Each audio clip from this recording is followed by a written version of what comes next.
Yes, well, technology has exploded with possibilities and science, of course. So it's important to realize that what has worked last year or 10 years ago probably will not work in 10 years because the context has changed.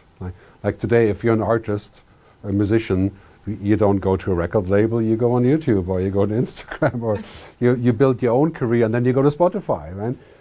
And just 10 years ago, I was a musician. If you didn't have a record contract, there was no career, right? So you have to work in windows. You have to work what works today, and then there's a new window that's tomorrow, and another one, and they're getting shorter and shorter, right? So it's very important to understand how you hop from one window to the next, yeah? Because the future will not be repeated from what we do today. Like in 10 years, we have 10 billion people on the internet. Every person in Brazil will be at high-speed internet, no matter how much little money they have, right? So the world is really expected to be quite different. Yes, technology is not, it doesn't have its own desire. Technology is neutral until we use it. So what we have to do is we have to use technology in such a way where it creates the best benefits for everyone. So it's a question of policy, politics, organization, governance, wisdom, right? So if we have robots doing our work, then maybe everything gets cheaper, right? And we can afford to work less. But it only works if there's taxes for the robots. So it pays for the poor people, right? So automation is going to be everywhere. It will take a little bit longer in Brazil for various reasons. But for example, buying stuff, right? You buy things with a mobile. You don't talk to people in the supermarket, you scan, right? The car drives itself. The translation is automatic. So in a few years, you have this conversation in 200 languages, right? Lip-synced, right? So you don't need editors, right?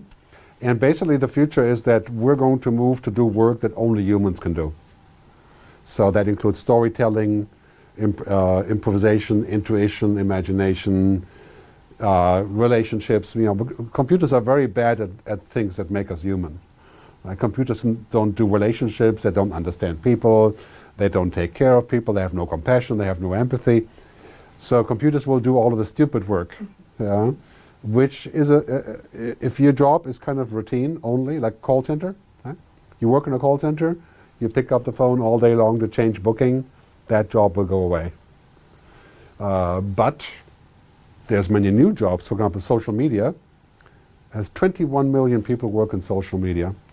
Job didn't exist 10 years ago. So what jobs will exist in 2030? We don't know, but there will be many new jobs if we are ready. It's a question of training, preparation, and government wisdom.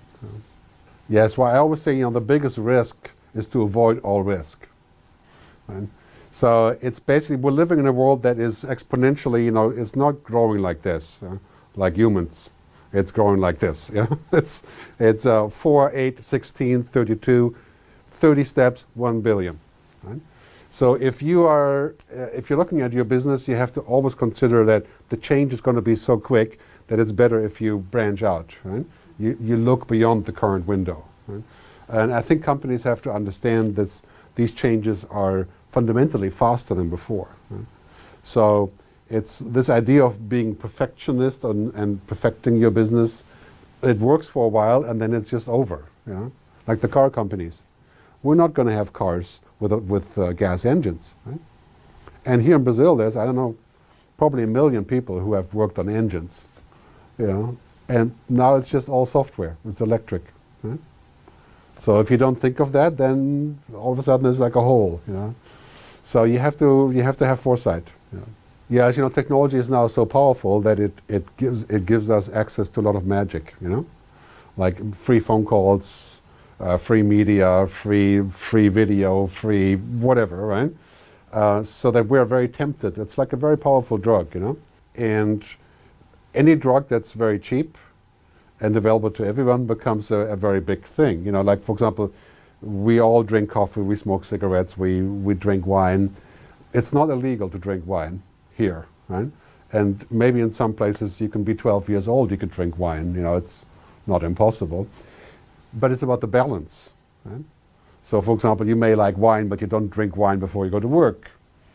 So technology is the same. We use technology, but then we have to put it in the right place. Right? So I don't want technology to decide who I should marry, or who's going to stay in jail, or who I vote for. Or I don't want technology to look at me and say, oh, Gerd is 72% likely to vote for, There's limits. And so what we have to do is we have to protect what makes us human. And that includes mystery, privacy, relationships. And we have to bring that back also by telling our kids it's important that you can make a sandcastle, not watch a sandcastle video on YouTube. Right? That's not the same thing. And in 10 years, it's going to get much better or worse, you could say, because technology will be even more powerful. So you can connect your brain to the internet, right? And you can instantly travel to India. Right?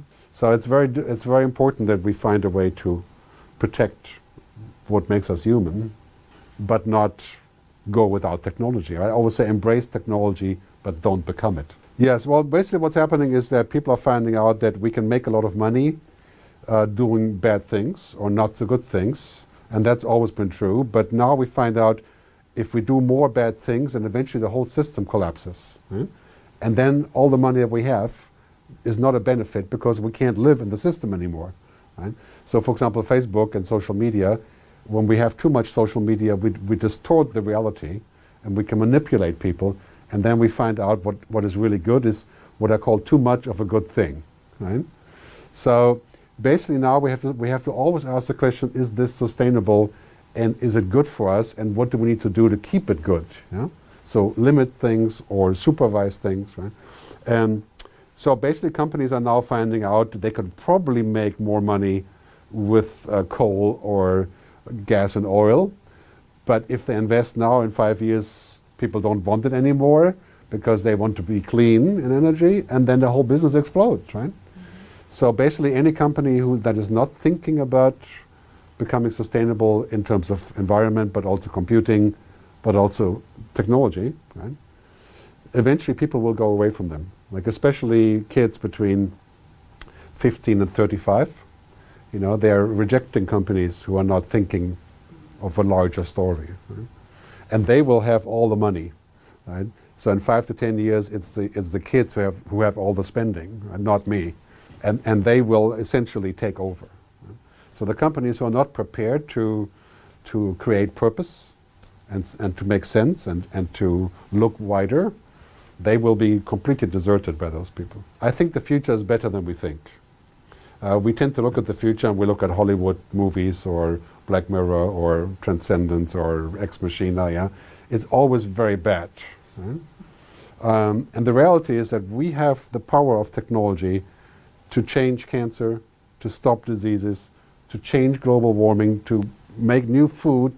We just have to have the right governance, the right will. So it's really about not whether we can do it, but whether we want to do it.